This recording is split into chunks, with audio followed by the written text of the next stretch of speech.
કૂવામાં જોયા પછી મારા દીકરાની લાશ કાઢી મેકી દીધી.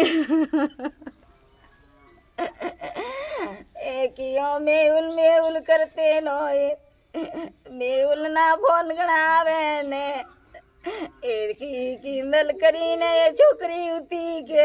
નમસ્કાર ડીબીલાઈ ન્યૂઝમાં આપનું સ્વાગત છે. અત્યારે આપણે ઘોઘંબા તાલુકાના કાંટો ગામની અંદર છીએ. કાંટો ગામની અંદર ગઈકાલે એક દુર્ઘટના બની છે. એક ખૂબ જ દુઃખદ ઘટના બની છે. આ ગામની અંદર આ ફળિયાના એક 15 થી 16 વર્ષના યુવકની મૃતદેહ એનો લાશ એ ઘર નજીકના એક કૂવામાંથી ચાઠા રોડ ઉપરથી મળી આવેલ છે. ઘર પરિવારજનોની અંદર ખૂબ જ દુઃખની લાગણી જોવા મળી રહી છે. આ જે યુવકનો મૃતદેહ મળ્યો છે, એકનો એક દીકરો હતો, એના પિતાનું અવસાન થઈ ગયેલું છે. એની માત્ર અને માત્ર વિધવા માતા એના આશરે હતી અને આ યુવક 10મા ધોરણમાં ભણતો હતો એવું પરિવારજનોનું કહેવું છે. એક દિવસ અગાઉ આ યુવક પોતાના ઘરેથી સ્કૂલમાં જવાનું કહી અને નીકળ્યો હતો અને ત્યારબાદ તે ઘરે ન પહોંચતા પરિવારજનોએ, ગ્રામજનો અને ગામના સરપંચ અને આગેવાનો દ્વારા છોકરાની તપાસ કરતા અને બધા જ સ્ત્રોતોની તપાસ કરતા છોકરાનો મૃતદેહ એક ચાઠા રોડ ઉપર આવેલા એક જૂનો જે કૂવો કહી શકાય, કાચો કૂવો, એની અંદરથી મળી આવેલ છે.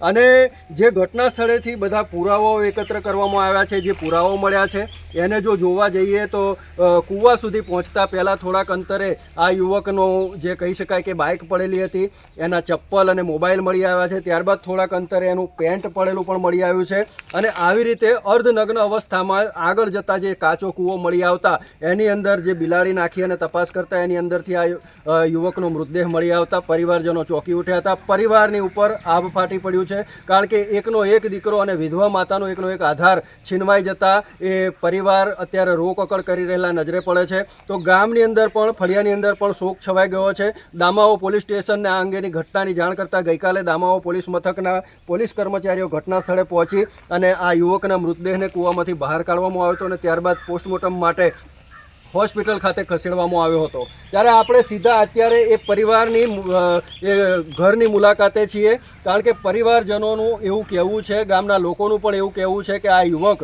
જેનો મૃતદેહ કૂવામાંથી મળી આવ્યો છે એ યુવકનું સાધારણ મૃત્યુ નથી, સામાન્ય મૃત્યુ નથી, તેની હત્યા કરવામાં આવી છે અને એને ખૂબ જ યોજનાપૂર્વક મારવામાં આવ્યો છે તેવું પરિવારજનોનું કહેવું છે. સૌ પ્રથમ આપણે આ ગામના જે અગ્રણી અને કહી શકાય કે આ ગામના સરપંચશ્રી એવા રમેશભાઈ પાસેથી જાણવાનો પ્રયત્ન કરીશું.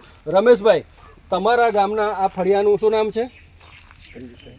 તો કાર્તિકભાઈ, છોકરાનું નામ. આ કયું ફળિયું છે? કણજી ફળિયા. કણજી ફળિયાનો જે આ છોકરો છે કાર્તિક, એની ગઈકાલે જે લાશ મળી છે કૂવામાંથી, આ ઘટના અંગે તમારું શું માનવું છે અને શું કહેવું છે?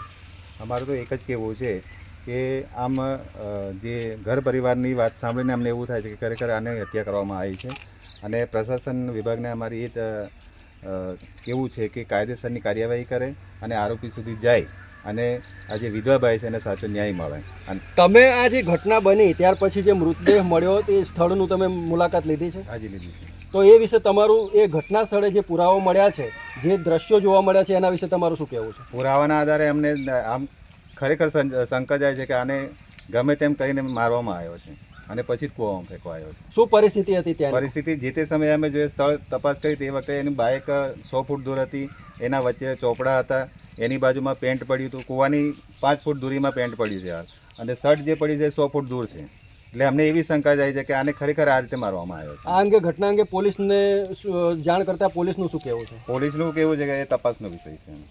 તો આપણે જોઈ રહ્યા છીએ, જાણી રહ્યા છીએ કે જે ઘટના બની છે ખૂબ જ દુઃખદ ઘટના છે અને એક 15 વર્ષના યુવકની કરપીણ હત્યા કરવામાં આવી હોવાના દરેક સંજોગો એ તરફ ઇશારો કરી રહ્યા છે. ત્યારે પોલીસને ખાસ વિનંતી કરવાની, પોલીસને જણાવવાનું કે પોલીસ દ્વારા તટસ્થ તપાસ કરવામાં આવે. જ્યારે પણ ગુનેગારો સુધી પહોંચવાનો પ્રયાસ પોલીસ કરતી હોય છે ત્યારે ક્યાંક ને ક્યાંક કોઈક ને કોઈક દબાણ દ્વારા, રાજકીય દબાણ દ્વારા પોલીસને પણ અટકાવવાનો પ્રયાસ થતો હોય છે. તો રાજકીય જે આગેવાનો છે તેમણે પણ ગુનેગારોને સાથ ન આપવો જોઈએ અને જે સત્ય છે તેને બહાર લાવવાનો પ્રયાસ તટસ્થપણે પોલીસ તપાસ કરી અને કરે તેવી ખાસ વિનંતી છે. આપણે, શું નામ છે તમારું? અર્જુનભાઈ. અર્જુનભાઈ, આ જે ભાઈ મરી ગયો એનું શું નામ છે?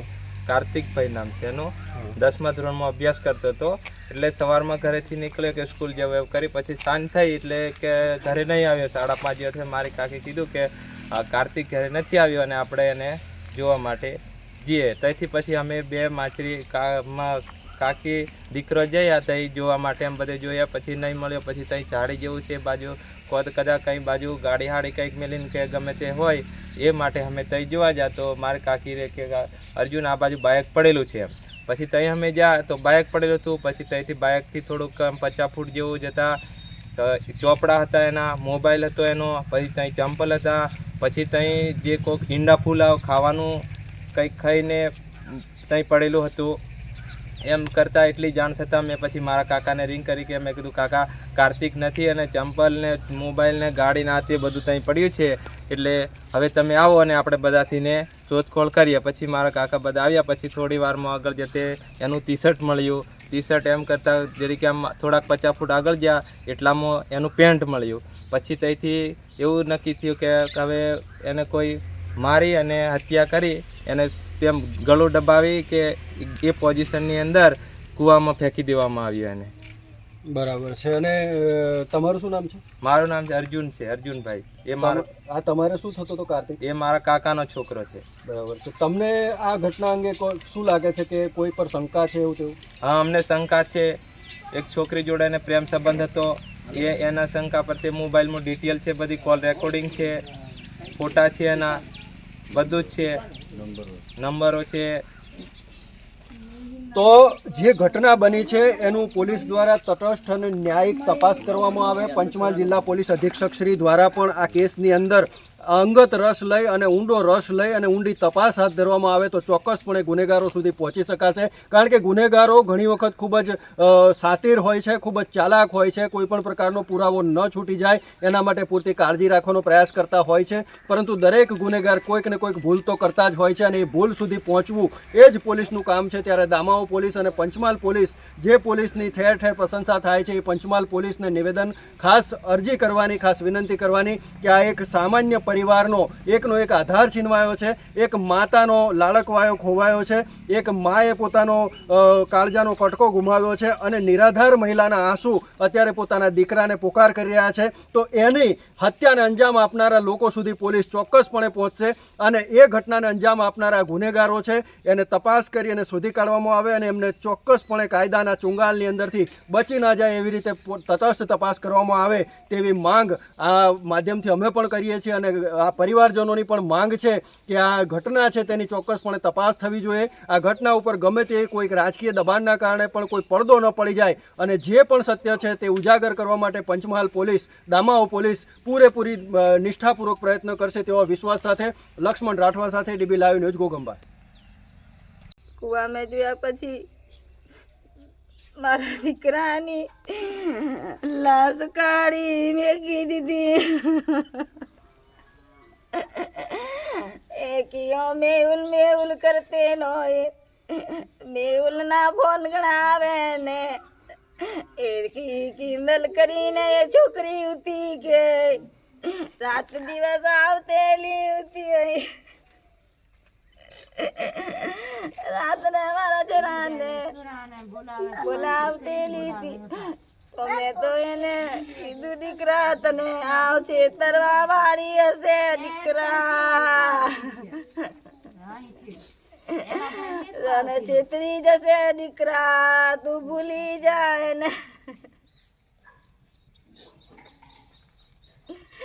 મેં ઘણું કીધેલું, 2-4 વખત શીખામણ આલી, દીકરા તું આ તને પૈસા ખાવા વાળી હશે દીકરા, તને કોક દિવસે માર ખવડાવશે દીકરા એમ કીધેલું. મારા દીકરાને તો હું થેલું, મને તો છેતરી નાઈ જતેલો.